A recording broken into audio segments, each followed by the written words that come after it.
Oui, bonjour Madame la Ministre, bonjour Emmanuel. J'adore toujours entendre parler de ces contrats de transition écologique qui, au-delà des projets qu'ils soutiennent, constituent une véritable dynamique dans les territoires. Moi, j'en ai un dans ma circonscription qui est de la grande ruralité, on va dire, et qui a été un des premiers à être signé, les troisième ou quatrième, je crois, quelque chose comme ça. Et c'est vrai que au-delà des projets qu'il suscite, il suscite une dynamique écologique, c'est-à-dire que comme c'est des contrats de transition écologique, dès le départ, on se pose la question écologique. Et ça, c'est extrêmement intéressant parce que ça met les gens dans une réflexion autour de, bien sûr, de la qualité de l'eau, de la biodiversité, de tous les sujets autour de la nature, mais aussi d'économie d'énergie. Bon, tout est là déjà. Donc après, il faut faire des projets autour de ça.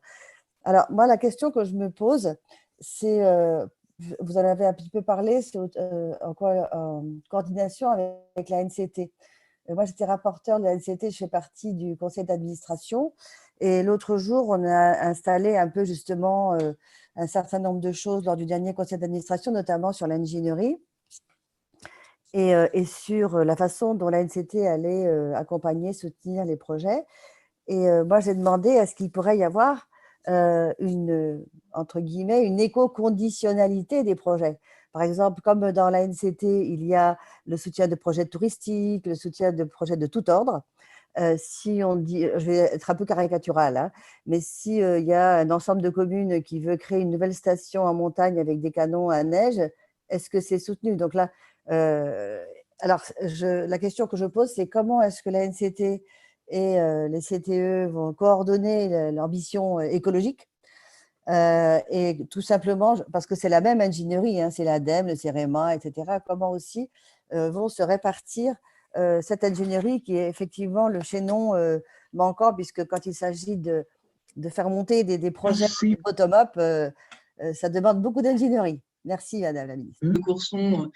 Oui, je connais bien, Yolène, pardon, le sait, le CTE de Montbard, qui est vraiment un contrat intéressant, qui est très axé sur la formation et qui est très axé sur le lien entre énergie et agriculture et qui d'ailleurs a plein de développements avec des projets plus larges.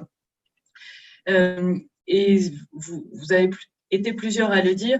Je trouve que ce qui est intéressant dans un CTE, c'est qu'on rentre par la question écologique, mais qu'on ne se limite pas à la question écologique. Et je crois que ça résume bien notre approche sur le sujet. L'écologie, c'est pas une fin en soi, c'est une dimension extrêmement importante de transformation, mais pour un territoire pour lequel il faut avoir un projet global, économique, de développement, et aussi social et solidaire. On a un certain nombre de territoires avec des CTE qui ont beaucoup axé aussi sur la solidarité. Et l'écologie peut être un facteur de solidarité. Je pense à l'ouverture de tiers-lieux, par exemple, ou autre chose comme ça.